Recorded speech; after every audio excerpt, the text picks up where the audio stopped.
Hi, everyone. Apologies for running a little late. Uh,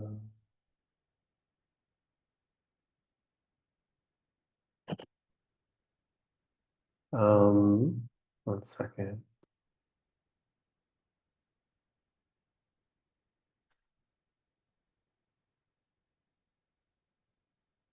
Okay. I'm just having a little trouble getting permission to get in myself. So let me minimize this and just admit people as they come in. Hide my brave. All right. As we go through this, just let me know if you have any questions. As you all know, if you've been studying homeopathy or either just beginning or intermediate, even advanced, I still come across terminology time to time that is new to me. Um, as it's its own language. So what we're going to do is we're just going to go through some terms that I've found useful. And hopefully it just gives you some insight. Maybe if you're working on a case and you see something that applies, it'll help. So let's get started. All right. So the first term that we're going to go over is the term affability. And this is the quality of having a friendly or good-natured manner. So we're just going to jump over to the radar opus. And I'm just going to open my tab. These are all my, let me just move this over a bit. These are the gray tabs are closed tabs, but I can open them just by clicking on them once. I'll just go over to references here. And the blue tabs are the ones that are open. So the active tab right now are, I'm just gonna put that down arrow there. And these are the active repertories that I have open. So I'm just gonna use synthesis for today's exercise. So I can just start typing in mind, M-I-N. Oops, let's get rid of Yasgur's. Click on the binoculars. So M-I-N for mind, I press enter.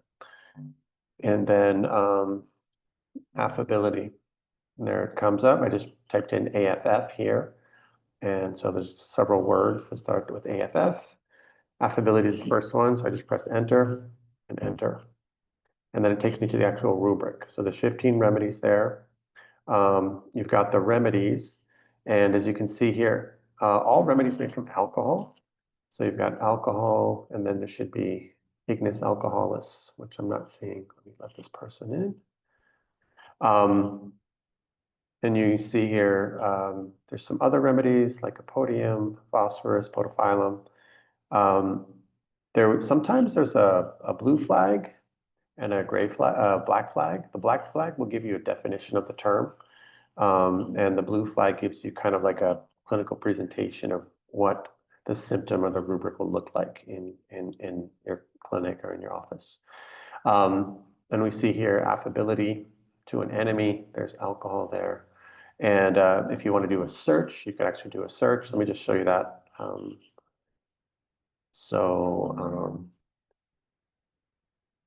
Let's just say I want to look up affability, right? And notice how this is a kind of an off-white right now. It means it's not active yet. So I have to press enter. And now it's blue, like a darker color. So now it's active. And let's look up alcoholis. So the remedy alcoholis, I click on that. Notice I've clicked on it, but it's not blue yet. So it's not active. So let me press enter. Now what I want to do is give the computer the command to look for this word alcoholis, the remedy, and the term affability. And what I want to do, so you can search everywhere if you want. Your favorites, all documents, all open documents, which are the documents that are open under these carets here, everything you have currently open, all repertories of a certain type, so concepts, families, so on and so forth.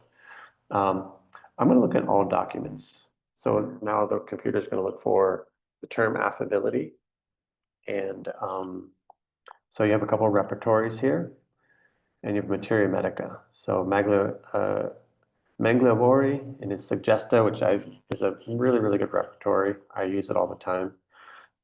He's got a couple, so alcoholus, and A for Alan. Alan's the author. Murphy's got a couple. It's probably going to be the same. Well, Murphy, he would put his name under these entries, but it's Alan.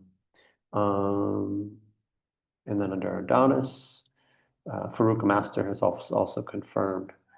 And there's another author here that's also confirmed alcoholus for affability or friendly towards even an enemy. And then Vermeulen, affability to an enemy. And if you wanted, you could click on the one or go into the Materia Medica and look at that, and it'll take you to Alan. So anyway, so that's it. It's a term that I've used. Sometimes, let me just go back real quick. I'm gonna do a lot of jumping around today. So I'm in the search function, which is the blue, so it's active. I'm gonna go back over here to the gray, to the repertory. And then sometimes there'll be, see these blue jumping points? If you double click on it, it'll take you to another rubric that's very similar. So you can kind of look up, which rubric is the most appropriate. Because remember, in repertorization, what you put in is what you get out. If there's any daylight between the symptom and the rubric you choose, you're going to be off as far as remedy selection. I mean, you could be close, but you really, really, really want to find the rubric that really expresses the symptom of the case. It brings to mind a case, an asthma case that was brought on from suppression of gonorrhea. And there was the symptom that the patient had was he would stand at night when he was having his asthma attacks. He would stand in front of a window, leaning forward, or stand in front of a door, leaning forward to get fresh air to try to alleviate the asthma. And so the remedy, if I'm not mistaken, this was years ago, was cannabis sativa. And the author, I'm going to put in leaning, and I'm going to put door and window.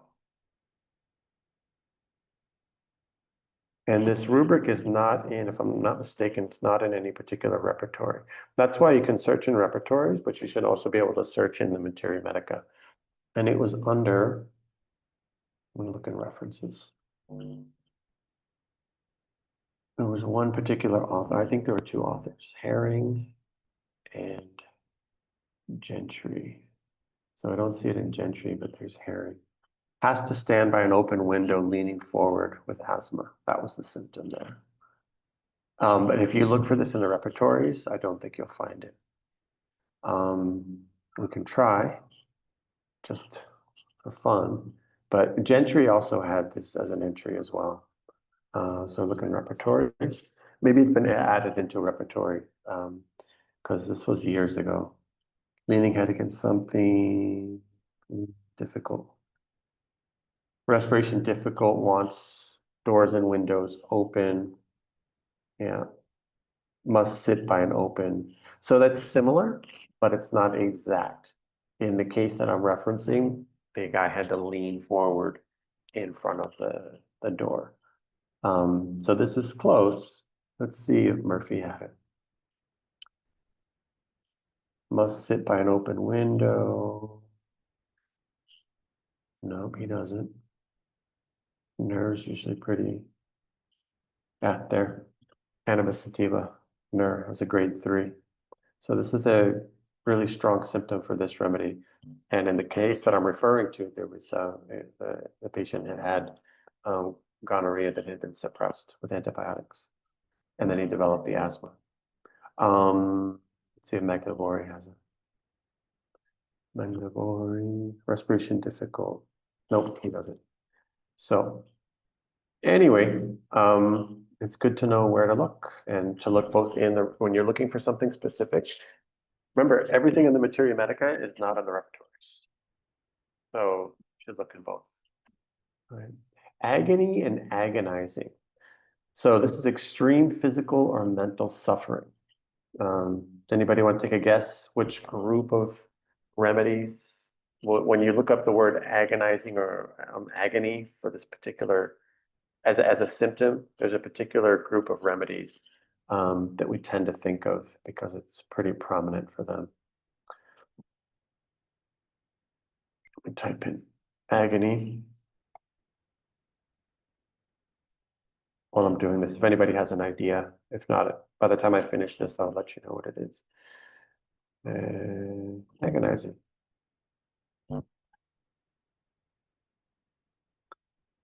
Let's see. Where would you look for facial blindness? Does not recognize familiar faces. Okay. That would, I'd need to take some time to look for that. Let me make a note of that and I'll get back to you. So, recognizing faces. It's under mind. There. So the main remedies that have agonizing pain are spider remedies. So specifically, the remedy that comes to mind is Latrodectus accelti, which is Black Widow, agony before death. That's under, should be under general, or they put it under mind. It used to be under generals. So Araniae, which are the spider remedies, Papavericiae, which are opium, Chelidonium, Sanguinaria, morphine would be another remedy.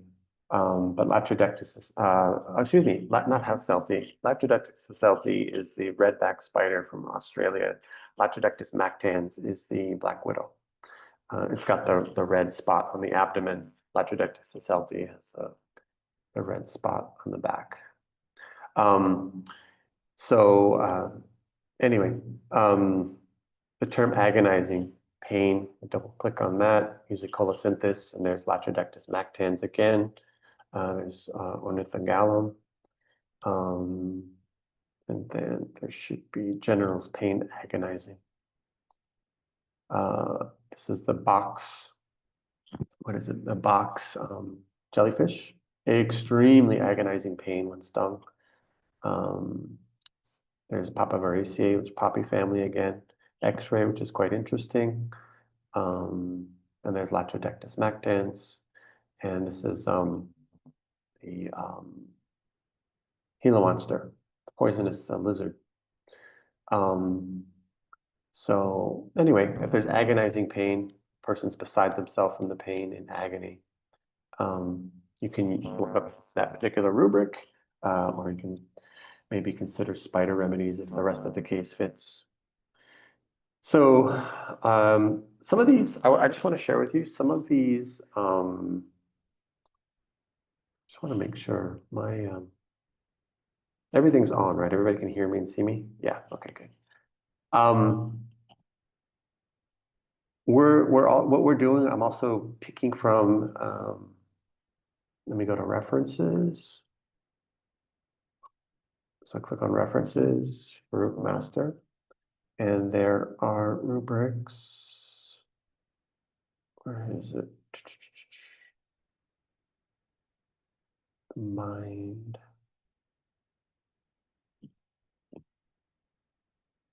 Therapeutics. Provings of moccasin. That should be under perceiving. So it's under dictionaries and other, perceiving rubrics of the mind. So I'm actually pulling some of the definitions from his work. Okay, so this is a very good book. If you have this in your version, I would use it. Also, there's Yasgur, which is, I referenced Yasgur, and I referenced a couple of the dictionaries that you can use. But this one, Perceiving Rubrics of the Mind, excellent, excellent, excellent. So the way you navigate it, first you open it. So this is the tab that's open under references. Then you click on the binoculars, which also always takes you to the index, and then Perceiving Rubrics of the Mind. And then from here, you can just type in what you're looking for. Okay. And there's so many, and you could just spend all day going through that and studying it. Let me go back to all gone empty. This is a sensation that's pretty common, especially in the abdomen, and it can be around hunger or after somebody's full. So typically, if somebody says something feels hollow, you're going to end up with empty. And so let's just go to stomach. So I just started typing in stomach, press enter, and the person says hollow. Sensation as if hollow. So anytime you type in hollow, it usually takes you to empty. So emptiness. Okay. It's a big rubric, 346 remedies. So that in itself is not very helpful.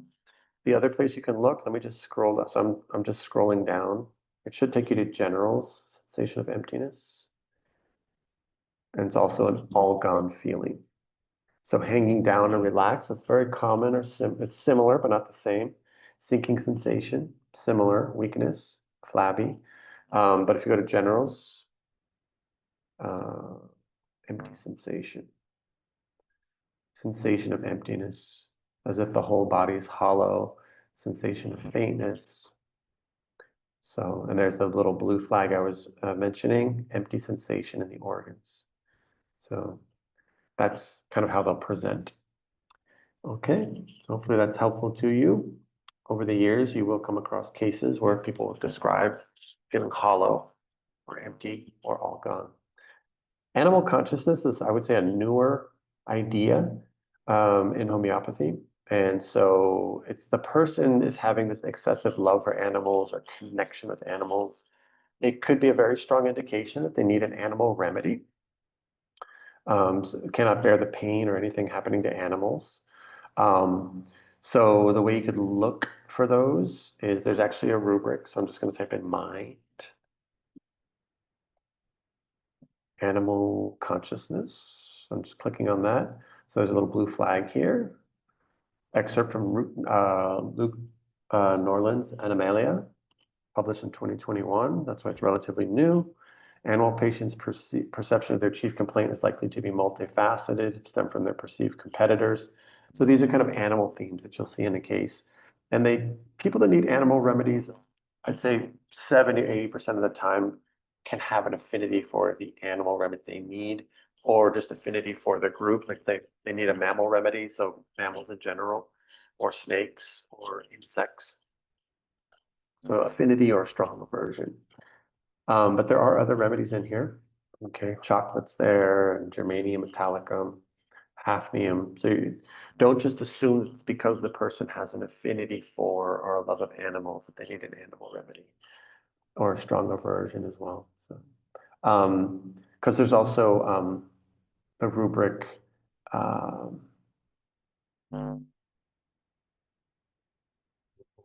The spell. So cruelty to animals. There's a rubric, cannot bear cruelty. And you're going to get remedies like carcinosin, which technically would be, even though it's a no-sode, it is an animal remedy because it comes from us. I'll just check all repertories.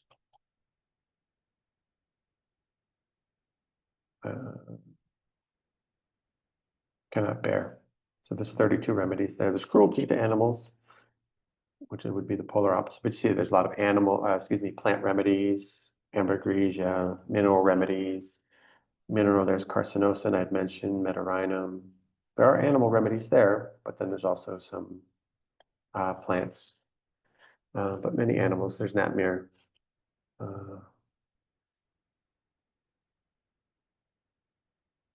I haven't forgot about your question about recognizing faces. I'll get to that. Okay.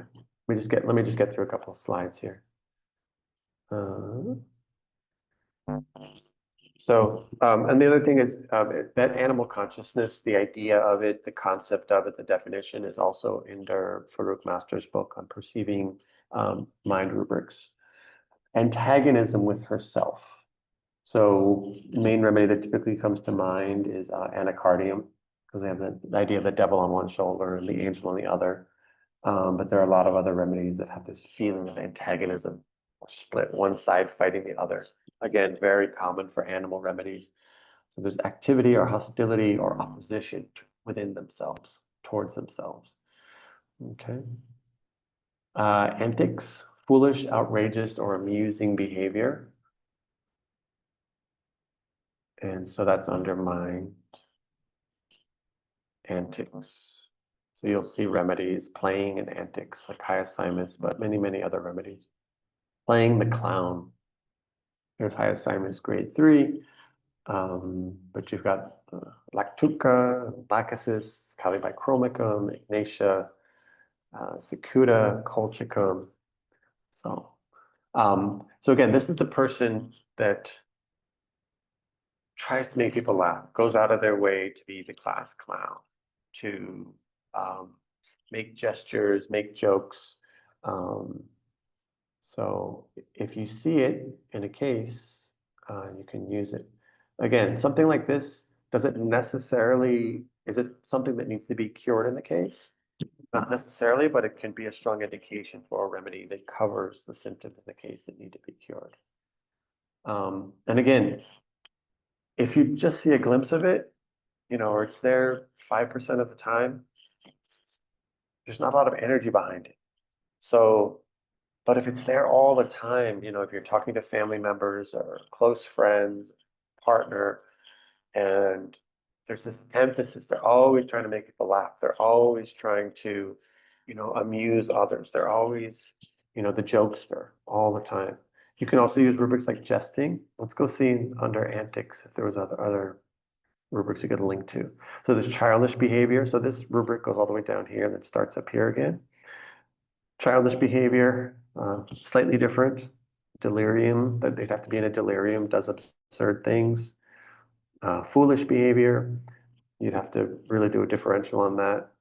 Make strange attitudes and positions, grimaces, strange behavior. So again, it's just we're building our base, building the understanding of all the terminology that we have to become familiar with over time. Remember, the patients are our best teachers.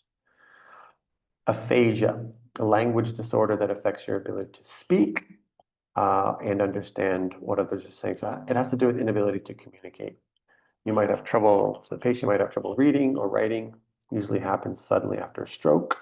And there are rubrics for aphasia after a stroke. Not mistaken, glenoidum and nux vomica are in there, or traumatic brain injury. Traumatic brain injury can lead to bleeds in the brain, which are very similar to stroke. So that would be a rubric that if it's there, if the person's having difficulty speaking or understanding what they're hearing and communicating, especially after a stroke or TBI, which would be under head concussion. It would be under concussion or injury to the head. You're not going to find traumatic brain injury in the repertory. Next one is just quite interesting, ascetic, somebody who is ascetic. So ascetics are people that rein in all of the desires that they have, extremely high degree of self-restraint. So let's just take a look at the rubric. So characterized by severe self-discipline and abstention from all forms of indulgence, typically for religious reasons. And we will get patients that do this. Okay, so I'm just going to backspace. So antics, ascetic. So self-control increased. Double click on that. Self-contained, ascetic. So the lanthanides, cancer miasm. What's cancer miasm? It's all about control, right? Controlling. So with miasms, there can be a really strong, overbearing power that the miasm has in the case, or it can be kind of in the background where you just get little glimpses of the miasm. So in a cancer miasm case, you might see just little indications of control, right? And so the miasm doesn't come across because there's a lot of remedies. If you go under mind, fear, losing control, gelsemium's in there. That's not cancer miasm. Lycopodium's in there. Lycopodium's not cancer miasm. So we don't want to just link control to the cancer miasm. It should be prevalent across the board. But what I'm saying is, in some cases, They're just little indications for the Cancer miasm, but it'll run through the case, right? Like, so maybe they have dreams of falling, right? That's the polar opposite, on out of control. So there's chaos and falling and being completely out of control. That's the fear. The other side of that coin is I need to control everything. And so you might see that, and then you might get a case where you can't get around it. You know, everything, I need to control this, I need to double check that. Was that just right? Was that perfect? So perfection and control just kind of are at the forefront of the case. I really don't know what dictates in a Cancer miasm case, why one, it's just so obvious and up in the forefront of the case, and then why it's kind of pokes its head out here and there, and it just seems more subtle. So you have to just be aware of that. So asceticism, where the person's just really trying to restrain themselves. And then here we have these other subrubrics, or these other rubrics that are similar. Emotions predominated by the intellect, forbearance, self-denial, soberness. So anyway, a good rubric to use when it's in the case, when you see somebody with a lot of self-discipline or abstaining from indulgences. Asking for nothing. How does that look in a case? Mind. It's actually a rubric. Asking. Asking. Nothing. There's 28 remedies.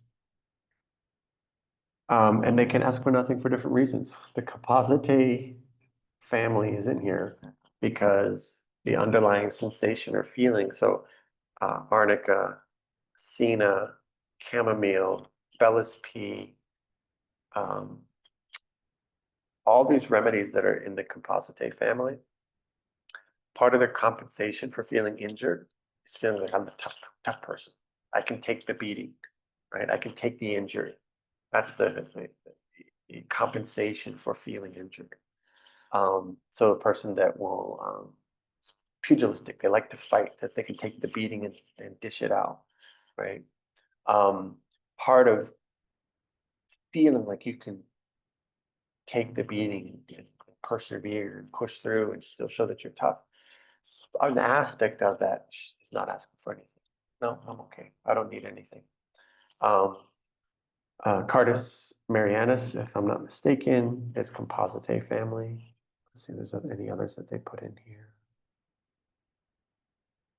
I'm not seeing any right now, but that's why the Compositae family has been entered there. So there can be many other reasons why the person doesn't ask for anything. Maybe they don't know what they want, right? Illumina, they're confused about who they are and what they want. A lot of irresolution. So in the irresolution, they get stuck, and so therefore they ask for help. Aurum muriaticum, the word muriaticum refers to the chlorine, right? So aurum is gold, and muriaticum is chloride. And so you're going to see some elements of gold, and you're going to see some elements of nature muriaticum.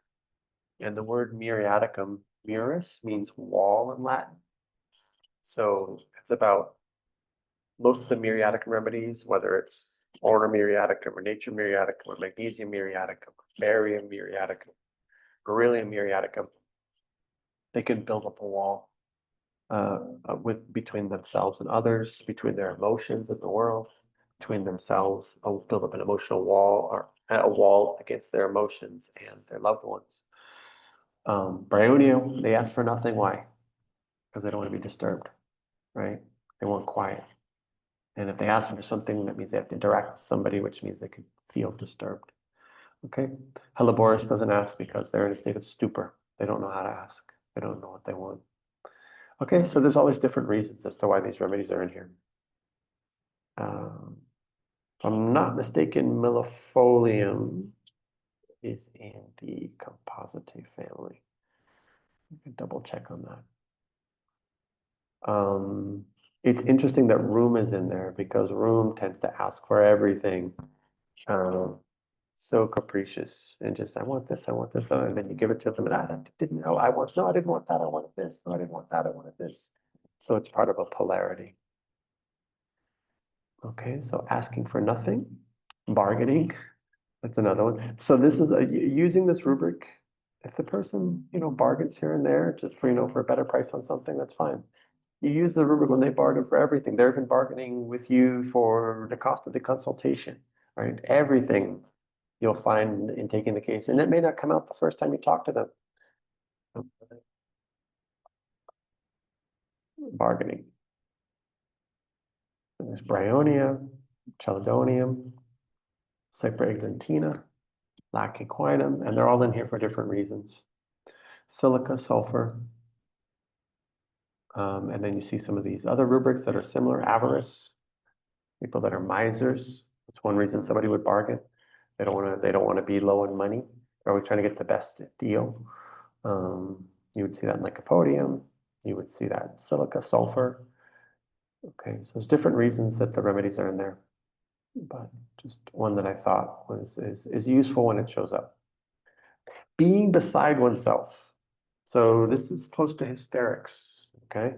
But they can be beside themselves from worry, from grief, anger, and they used to be divided. They used to be separated in the repertory, and I think they just kind of lumped them in. It used to be, you could go to mind,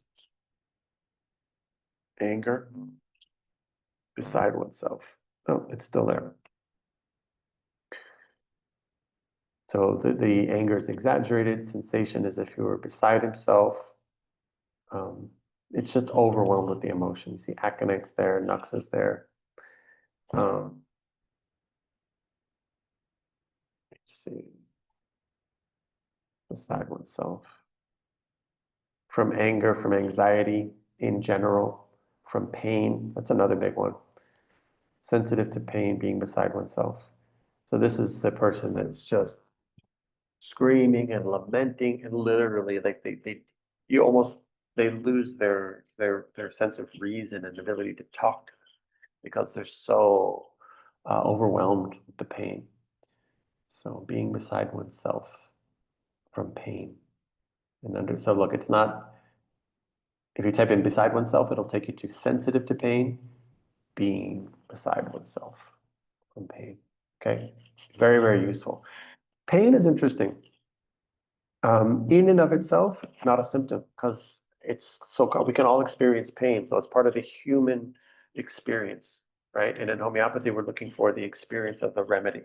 And so pain is something it's a shared human experience.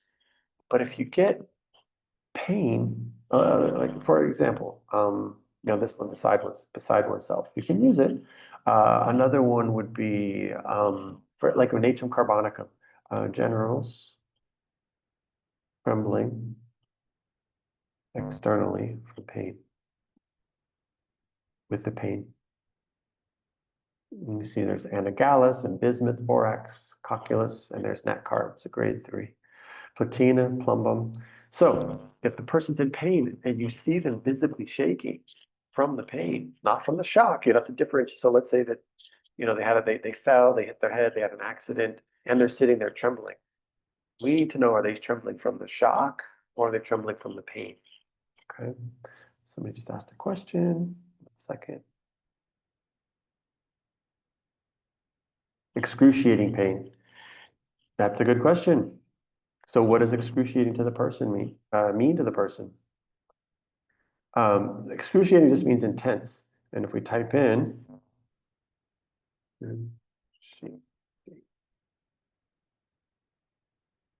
let's see what comes up. I'm just going to look at numbers. General's pain, neuralgic, excruciating. It's a very small rubric. There's the Hilo S. Remember, we saw this remedy under agonizing pain. Magphos. Magphos has very, very excruciating nerve pain. But that rubric's too small. Let's see what Boricki says. Excruciating violent pain. This is for headaches. Excruciating violent. That would be another rubric, violent pains. Let's see what Murphy says. Injuries, Latin with pain, excruciating pain from lacerations, hypericum. So you see, excruciating is not a word that is commonly used by the physicians whose shoulders we're standing on. So you can use violent pain, and you can also observe right? Because there's also, there's mine and weeping. I actually used this last night for a patient. The pain was so intense that the person was crying from the pain. And there's despair from pain, sensitive to pain. Sensitive to pain is subjective, right? Somebody, and this would need, you would use sensitive to pain, not with one particular incident. Like, let's say you meet the person for the first time for an acute and they've fractured a toe from stubbing it and they're in a lot of pain. Fracturing a toe can be quite painful. So we don't know if they're, in general, they're sensitive to pain. But if you have an established patient and every time they bang their toe, every time they kick something, every time, something bumps them and they're just beside themselves from the pain, then you can use sensitive to pain. Okay. You see it a lot in kids. I think those are possibly another question.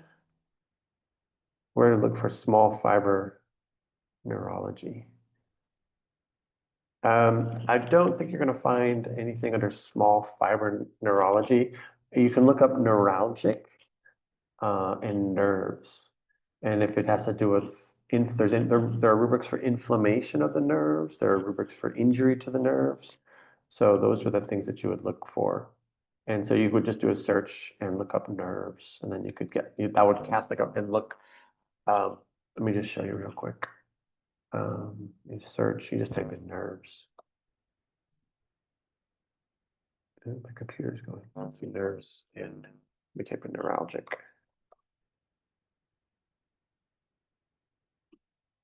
And I wanted to search not both together, but at least one of these. And then you go into all repertories. And you're probably going to see under Murphy, there's going to be quite a few. So repertories, NER has 4,000 entries. Manglivori has 477. Murphy's got 599. Shroyan. So that's how I would look for that. But Murphy's got a clinical repertory. So there's abdomen, neuralgic, and then you go down for their clinical. Trembling nerves. So under his repertory, oops, I'm going to do that. Under Murphy's repertory, let me just zoom. Clinical. He has a clinical repertory here. So you can look up clinical things. There it is right there. And so you can look up the clinical term, the more modern medical term, and to help find what you're looking for. Okay, let's see. A bilious disposition, somebody who is spiteful. So this is an antiquated term, right? So there's bilious, there's phlegmatic, there's leucophlegmatic, there's different types of constitutions. So I would say at some point when you've got some free time, look into these constitutions and look up what they mean, because it can be quite helpful, especially if you're looking into the older repertories. Clark, Boninghausen, Boger, Boricki. So somebody has a bilious disposition, they can be spiteful and bad-tempered. Borrowing from everyone. So I want to go back to Adonis. Here's the down arrow. And these are all the repertories I've opened. So I just go to Adonis, click on that once, and it takes me back. So I can just, from here, I can just backspace, backspace, backspace to bargaining. No, borrow, excuse me. Borrowing from everyone. So this author here, Chitkara, very reputable. I really like, when I see an entry and I see his name there, I feel really confident. I think he's somebody who doesn't get enough credit for the work that he has done. So anyway, different reasons as to why, and again, this has to be something where the person's just, if they can buy something or borrow it, they're borrowing it. If they don't, that's just their go-to. They tend to borrow from it. So, and these are all in here for different reasons. We have another question. So important to research the antiquated terms, and many times they're more applicable in description And absolutely, I completely agree with that. Completely agree. I think our human consciousness was very, very alert and astute, and we didn't have this busyness that we have now with the internet and things constantly going. I mean, the globalists have really pushed humanity to this point where we're supposed to match, their desire to make money, like 24 hours a day, things have to be going. When I was a kid, there were very few stores open on Saturday, Sunday. So you wanted, bread and milk, you got it Friday afternoon, because the stores weren't going to be open because everybody was home, hanging out with their family. And that's been slowly chiseled away. And so just having more time and being on a slower pace, I think the older homeopaths really had this advantage where they could really be astute and really take things in and really notice details. So the work that they've done, I think it's just really, really, really important and can give us a lot of insight. Who did you mention that is overlooked? Oh, Chitkara, this guy right here. So when you see CKH, it's Chitkara. So let me just go to the next. Casting off people against her will. What does that mean? I thought about that for a year or two when I first came across that rubric. And of course, we all know the main remedy for that is platina. Casting off people against her will. What this means, and there's cisplatin, which has platina in it, which is a chemotherapy drug. And Corvus species, these are the ravens. Hafnium, stage 10. Stage 10 would be in there. Why is stage 10 there? Because stage 10 is right in the middle of the periodic table. It's the highest sense of ego. So the seventh periodic table has 18 columns that go across. And so right at around column 10, if I'm not mistaken, platina is in there. But the remedies that I think nickel's there.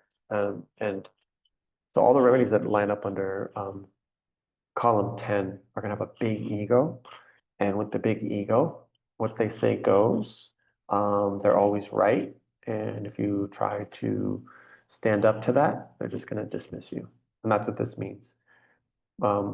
If their will is to do this and anybody contradicts it, to hell with you. They just cast you off, usually in a very abrasive, condescending manner. But anyway, so if you see that in the person years ago, when I was a student, we had this guy come in, I was 28 at the time. And he must have been in his mid to late 50s, bearded and glasses. And so when he would talk to us, he would put his glasses down and kind of let him look down his nose at us over his glasses in a very condescending way. And he, we were taking his case and we'd make statements and this and that, and he always thought his answers were better. He was smarter. He just gave off this very condescending, haughty demeanor. We did not give him platina. I think we gave him hemamelis or something like that. He had some severe kidney issues, if I'm not mistaken. Cerebral types. So you're going to use the rubric intellectual. So these are people that their emotional body, their emotions don't play a big role in their life, right? They like to interact with others and with the world through the mind. So I think cerebral types. This is a good emotions that are predominated by the intellect, right? So they get their feelings hurt, they want to be left alone, and they process it through their mind, and then they come back and they talk about it. The emotions take the back seat to the intellect. Then the other intellectual. I typically, if I'm dealing with a patient like this, I will combine. I'll use predominated by the intellect, put that in the clipboard that I'm building for the case, and then take intellectual and I'll put that in there. and then just combine them.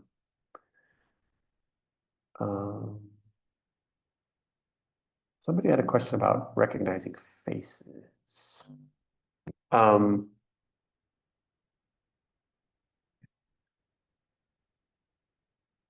It's under recognizing, does not recognize. Relatives, anyone, his own face. These are the sub-rubrics for not, so it's mind recognizing, not recognizing, does not recognize. This is a big one for Nux moscata, I believe Helleborus, Belladonna, Hyoscyamus, there's Nux moscata. Does not recognize well-known streets, Glenoinum, Nux, Petroleum, Allium cepa, which is red onion. So that's where you would find that.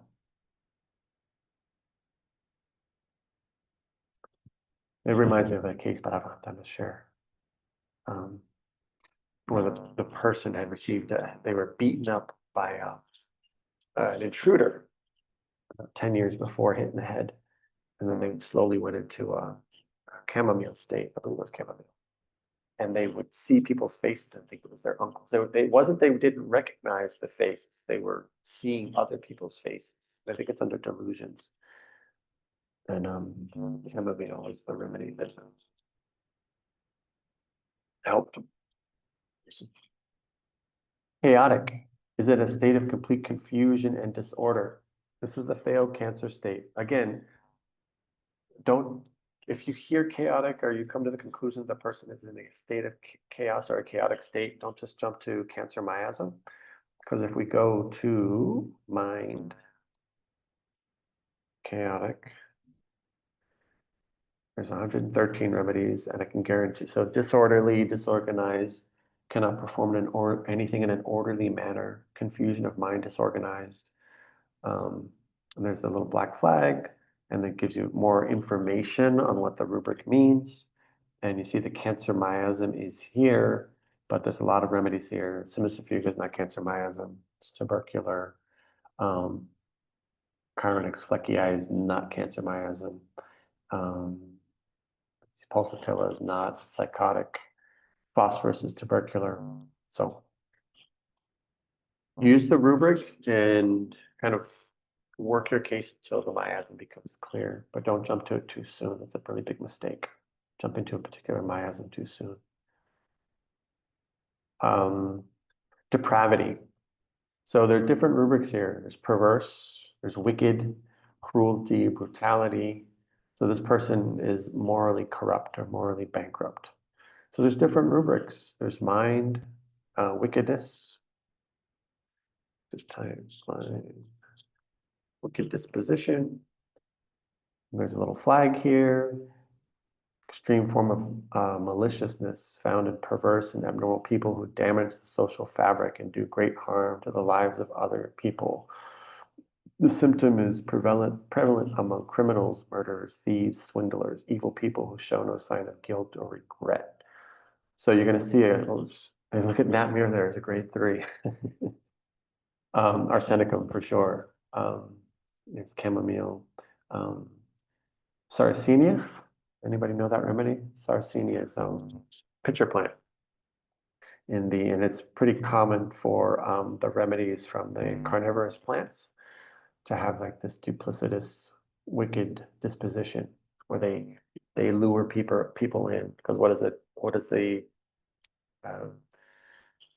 carnivorous plant do? It uses trickery and deceit to lure insects, mice, and mostly insects, but other animals into a trap where it can eat, digest, kill. And so the carnivorous plants will have the polarity. Everybody's out there to deceive me or trick me, or I'm the one deceiving, tricking in order to survive. And then you see all these other rubrics that you would have to take into consideration: brutality, hard-hearted, right? Malicious, misanthropic, don't like other people, rage, unfeeling.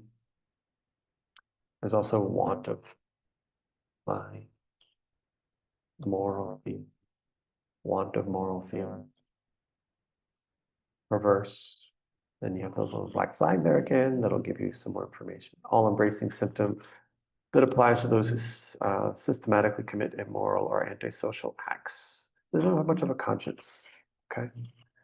And depending on the work you do, you may see these people all the time, or you may see them once every 10 years. So anyway, feigning to be sick. You tend to think of Veratrum, right? So these are kids that will put the thermometer on the light bulb, pretend like they have an earache, pretend like they have got this tummy ache, right? So you got to do a little work. The term is malingerers, the medical term. So we type in mind malingering. That should take you to feigning to be sick. We were always taught to look out for this when I was going through school. Look out for the malingerer, the person that's pretending to be sick. So it is Aranie, the spiders. Let me see who this author is, MD. David Mundy. Okay. Don't know him or his work very well. There's cactus. This is Coccus cacti. It's insect remedy. Big remedy for coughs. And there's Valeriana, interesting. Theridion, there's another spider remedy. There's another spider remedy. Mygali is another spider remedy. So spider remedies pretending to be sick. There's Veratrum. Latrodectus mactans, another spider remedy that pretends to be sick. Please spell the overlooked Materia Medica rep for someone named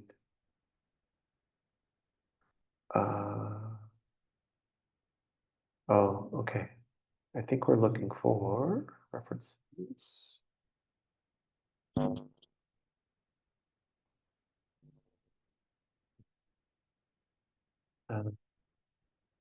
Let's see if it's in a repertoire. I'm not seeing. Let me see. It's Chitkara, Chitkara. And I'm not seeing his work. Let me see if I just do a quick search.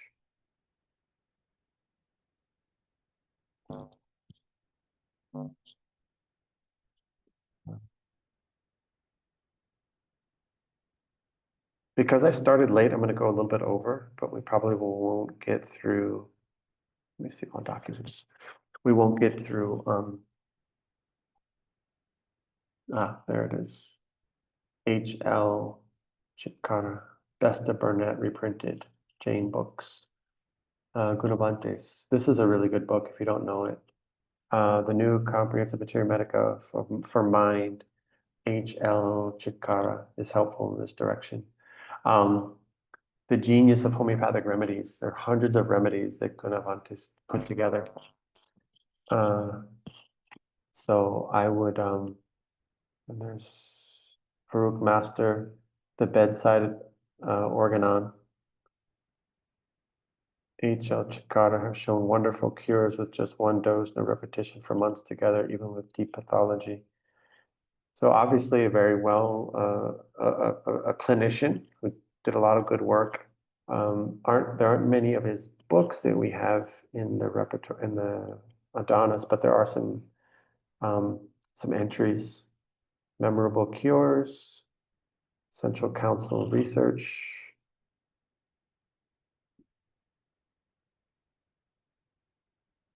Arcas, Select Homeopathic Room, Chitkara. New Comprehensive Materia Medica of the Mind by Chitkara. So that would be one of the books that he. Okay, hope that was helpful. Let me see. Oh, okay. Okay. Foreboding. So foreboding, a feeling that something bad will happen, fearful apprehension. It's the same as mind, fear happens, something will happen. So you can combine those two together. Big rubric. Use it to build the case, but it's not going to make or break your case. obscene, lewd, offensive, or disgusting by accepted standards or of morality and decency. So if somebody's constantly cursed, well, there's separate rubrics. There are rubrics. So let me just look up mind, obscene, and lewd. And there'll be sub-rubrics: delirium, erotic, lascivious, wants to be naked. There's shameless. But you have to differentiate that from mind cursing. Similar, but not the same. Profanity, swearing. So it can be lewd or obscene if somebody's cursing a lot, but lewd or obscene is, there's usually like a sexual element to it, where there's shamelessness around the sexuality, or cursing is just using swear words, swearing, profanity. Okay, let me see what else. Mutilating the body, people that cut themselves or tear at themselves. That's under mind. Mutilating his body. And I usually, so leprosy miasm would be very common, right? A lot of self-loathing and disgust towards oneself, injuring himself. I usually combine those two. I usually combine mutilating his body with injuring himself. See, there's 53 remedies there, and you'll see a lot of overlap. Hurting oneself, self-abuse. When you combine those two, you end up with, I think, like 58 or 60 some odd remedies.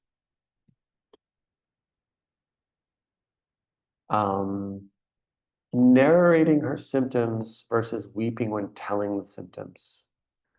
So narrating the symptoms means as they talk about them, as they narrate the symptom gets worse.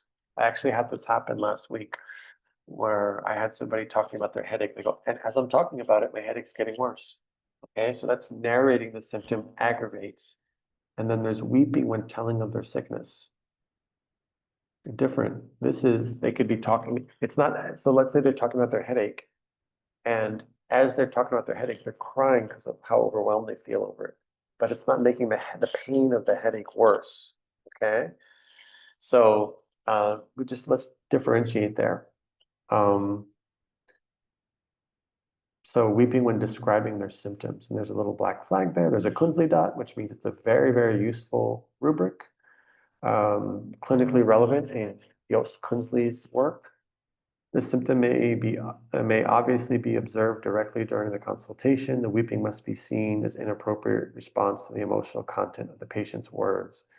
So if they're talking about their pet that they just lost, or they lost their mother or something, or they were abused and they're crying, I wouldn't use weeping when telling of their sickness, because there's emotion around that, and it's appropriate to cry when you're recounting something that traumatic. But if it doesn't feel like it fits, or they're crying through the whole, every time you ask them a question, they start answering your question, they start crying, then you can use it. So if they spend 60–80% of the intake crying while they're talking about their symptoms and about their case, then you can use it. But if it seems appropriate, death of a loved one, some type of abuse, something that's sad, then it's appropriate. We don't use, it's not the bit that doesn't fit, right? So narrating means that talking about it aggravates the symptom, and that weeping when telling of the sickness is different. This, let's see, I think I'll finish up here with this one. This one's, so if you look under, this one's important. So convulsions, we all know what convulsions are. They're the generals. Convulsions. So we look under petit mal, nothing comes up. Okay, and you can look all through here, you're not going to find it. Where it is mind, unconsciousness, frequent spells of unconsciousness. You see here, Absence, general absence, petit mal. There's a little blue flag, absence or petit mal seizures. So we've got Artemisia, just a big remedy for seizures. Baptisia, arsenicum, grade 3. Okay, hyoscyamus, curare, causticum. You've got 26 remedies here. The other one, it spells and what's the other? Spells standing. It's the other one I would use. Unconscious while standing. Typically, when somebody loses consciousness, they fall to the ground. But with absence seizures or petit mal, they can stand and just kind of stare off for 5 seconds, 10 seconds, and they don't typically fall. So unconscious while standing and frequent spells. I would combine these two. Okay. So it's about quarter after.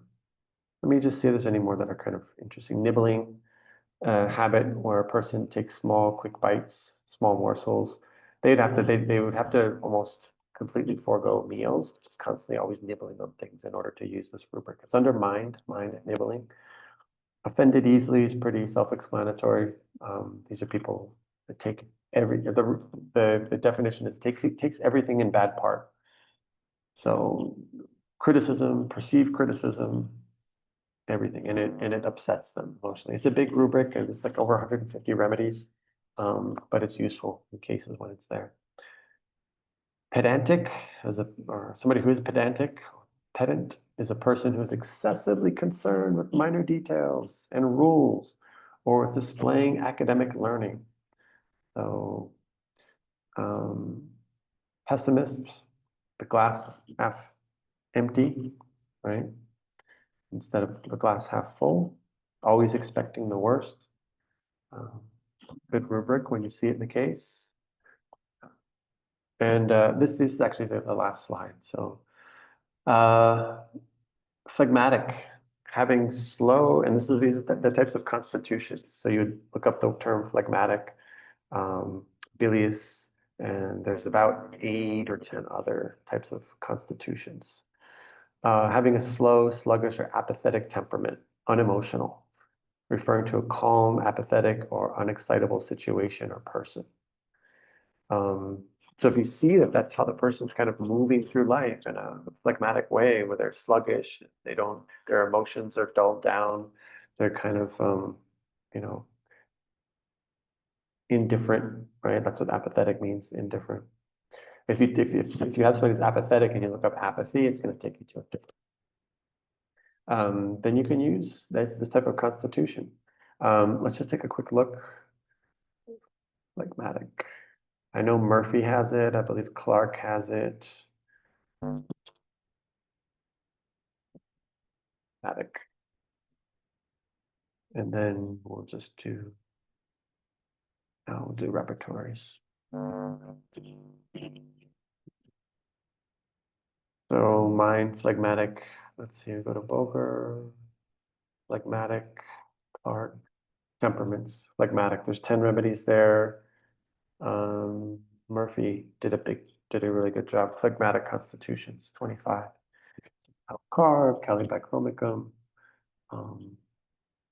So if you see it, use it. There's Thuya, Pulsatilla, Miserium. Interesting that creosotum is in there. So you could just spend some time and go through these, and there's other types of constitutions. Alcoholic, anemic. There's the bilious disposition or constitution. There's hydrogenoid, nitrogenoid. And you have to look up what each one of these mean. There's hydrogenoid constitutions, hypersensitive, lean, lymphatic, melancholic, and so on and so forth. Rebels against the poultice. This is actually a rubric. Okay, so you go under mind, rebels against poultice. What does it mean? So you're trying to put a poultice on, you're trying to help the person, right? But they're rebelling against it, they don't want it. So it has to do with authority. This patient is oversensitive to external application and protest if advised or to obey others. So there's rubrics for authority, refusing to accept authority, anger about authority, things like that. So that's you can have somebody that won't allow you to put a poultice on, typically children, but there's also a deeper meaning to it, and it has to do with authority and not wanting to listen. And if you typed in authority, there's quite a few rubrics that will come in, and these are people that just put their foot down. They go, screw the man, screw the police, any type of power or authoritative figure, they rebel against. And then under extremities, walking, infirm. I'm going to finish up with this one. So infirmed, people that cannot walk because of neurological problems, because of age, because of weakness, musculoskeletal problems. And this is the rubric that you would use for people that walk. There's interesting electricities in there. Some pretty interesting remedies in here. And then you could also cross-reference it in coordination of the lower limbs. So if you have somebody that's having difficulty walking in an infirmed manner, that's the rubric that you would use. Okay, so I apologize again for not getting in on time. I tried my best. 40 minutes before we were supposed to start, trying to get in, but I needed a code because I'm not using my Zoom. So anyway, I apologize for running late. Thank you all for attending. I'm going to put together some more presentations probably the next couple months. Maybe by August or September, I'll start up again and do another block of 3. Maybe I'll do some cases. Actually, I had an idea today for a presentation. There's an idea that a lot of the older homeopaths used, especially Bulgar, where you would have ailments accompanied by, so ailments of the heart accompanied by ailments of the stomach or concomitant with. And so I thought that exploring that might be a good option. So I'm going to put some work into doing that. So anyway, thank you all for attending wherever you are. It's nighttime here, 8:21 at night. So if you have it's daytime for you or morning, good morning. Have a great day.